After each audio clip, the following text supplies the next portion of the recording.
So I want to share something to you guys, something that I wrote. Someone once asked me, which style do I feel that is the most efficient in a fight? If you know me, I usually give a long-winded answer. However, this is what I told this someone. Whichever style uses all of its tools. People then look at me strangely and ask, doesn't every style use all of its tools? Then I proceed to say, no, unfortunately, they don't. In the book, Commentaries on the Martial Way, a book showcasing Bruce Lee's notes on unarmed combat, he writes, there is no such thing as an effective segment of totality. Now, if you notice, many martial arts focus on one aspect, be it using the hands, the feet, trapping, or grappling. These are segments, parts of which makes up a whole, the totality of fighting. Now you're wondering, how can a martial art that focuses on one aspect of a whole believed to be an efficient, quote unquote, fighting style? Let's take boxing, for instance. Just hands, attacking and defending. Do you think a professional fighter like Floyd Mayweather would hold his own against a person who practices jiu-jitsu like Royce Gracie? Of course not. Even if Mayweather trained in jiu-jitsu for even 1 year, he wouldn't fare against Royce, and that goes both ways. Grappling is very intricate, boxing as well.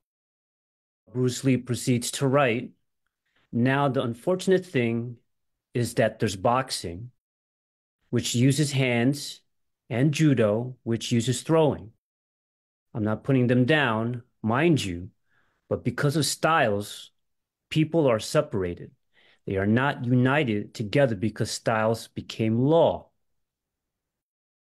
So, in this day and age, there are many who are extremely biased to the martial arts they practice, therefore, put other martial arts down with quotes like grappling will work in the street, Wing Chun won't work in an MMA fight, and my personal favorite, Jeet Kune Do is just kickboxing with the strong side forward.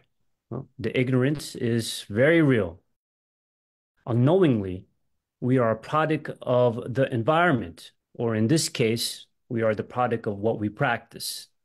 The gospel law is what Bruce Lee is talking about here.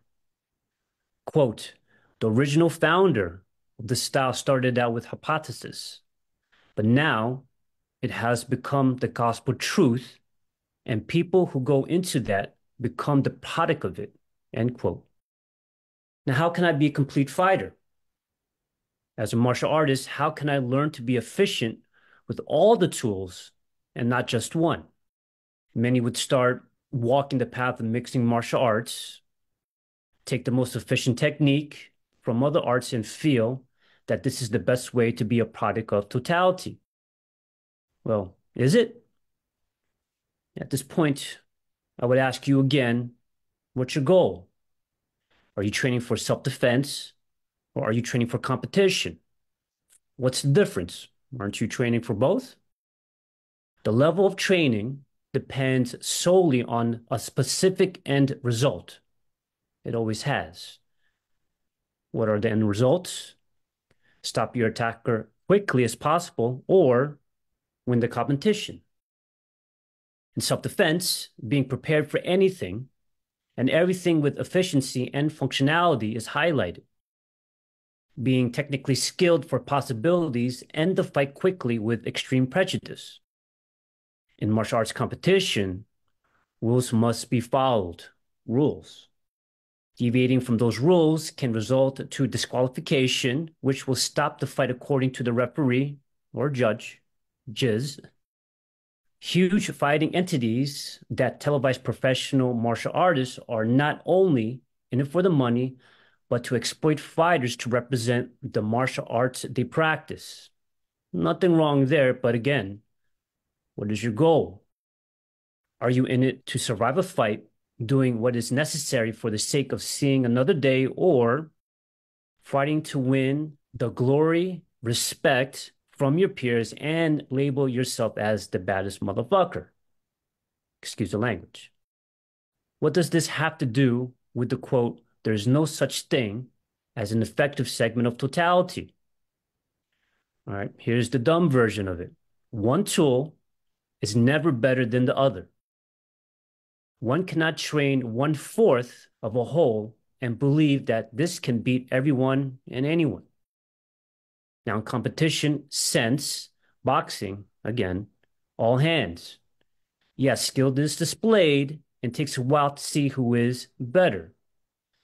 Same with Taekwondo, Judo, kickboxing, Muay Thai, so on and so forth. In self-defense sense, no one cares what skill you possess, hands, feet, trapping, grappling, but be prepared to use all of them without any rules to restrict you. So, what sets you different from all the rest that do train in all areas of their tools?